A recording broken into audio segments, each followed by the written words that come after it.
ए छुटकन, कितनी देर लगा रिया है? तेरे को चाय बनाने में इतनी देर लगती है? मेरे को रात 10 बजे से पहले पहुंचना है नासिक। तेरे भरोसे रहा तो रात को इधर हिच रह जाऊंगा। छुटकन ही हंसने लगा। तुम मेरे साथ रहोगे? ठीक है, मैं टोनी कुत्ते का गद्दा तुम्हें दे दूंगा। वैसे उसका गद्दा मेरे गद्दे से साफ रहता है। चल चल, ज़्यादा बातें मत बना, फटाफट चाय पिला। तेरे को खाली पीली बॉम्ब मारने की आदत पड़ गई है। छुटकन की हंसी रुकी नहीं रही थी। तुम तो बिल्कुल गोविंदा के माफे बोलते हो उस्ताद।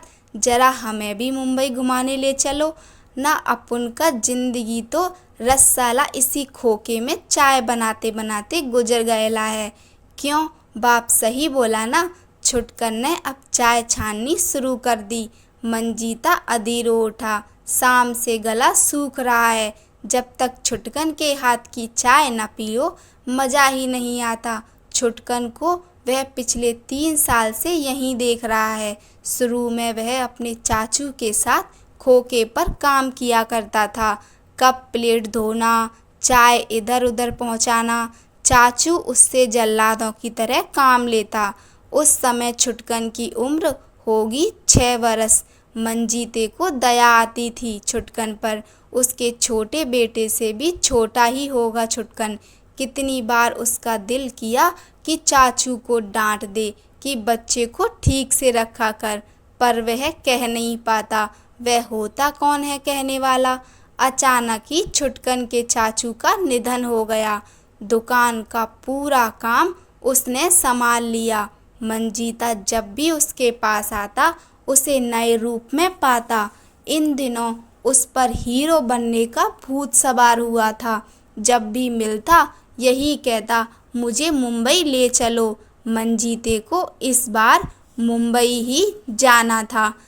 ट्रक लेकर सोचा छुटकन की यह इच्छा भी पूरी कर दे। सुनते ही छुटकन झटपट तैयार हो गया। दुकान अपने एक दोस्त के हवाले की। एक पुराने एयर बैग में कपड़े रखे और जीन्स और हैट पहनकर तैयार हो गया। मुंबई पहुँचे पहला ही दिन हुआ था कि छुटकन ने जिद मचानी शुरू कर दी कि उसे गोविंदा से मिलना है। मंजीता परेशान। मुंबई में सड़क पर थोड़े ही ना मिलते हैं हीरो। वे तो बंद गाड़ी में घूमते हैं और ऊंचे महलों में रहते हैं। मंजीता ने उसे समझाने की कोशिश की, पर छुटकन की मोटी अकल में यह बात ही नहीं घुसी।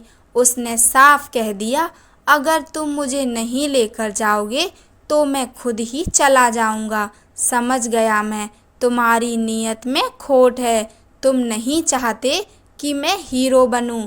मंजीते ने अगले दिन अपना काम जल्दी खत्म किया और छुटकन को जूहू ले गया।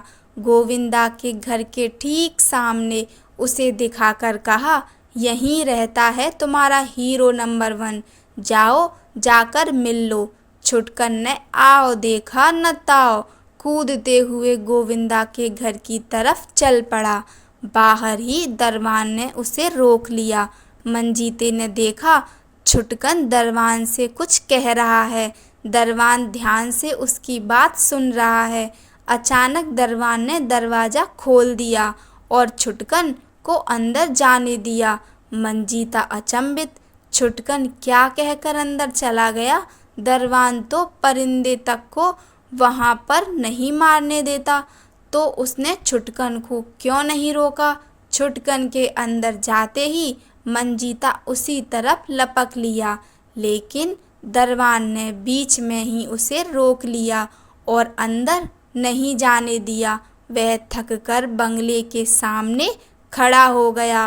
पूरे 1 घंटे बाद बंगले से सफ़ेद रंग की मर्सिडीज गाड़ी निकली।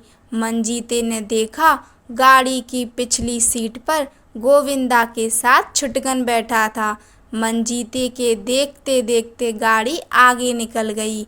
वह आंखें फाड़कर देखता रह गया। शाम तक मंजीते तो वहीं खड़ा रहा। छुटकन को ऐसे कैसे छोड़ देता? वह वहाँ खा पी कर वह एक झपकी से सो रहा था कि सामने से छुटकन आ पहुँचा। मस्ती से लहराते हुए मंजीते की पीठ पर धौल जमाते हुए उसने कहा, उस्ताद अपन का तो मामला फिट हो गया। चिंकी साहब ने अपनी फिल्म में काम दे दिया।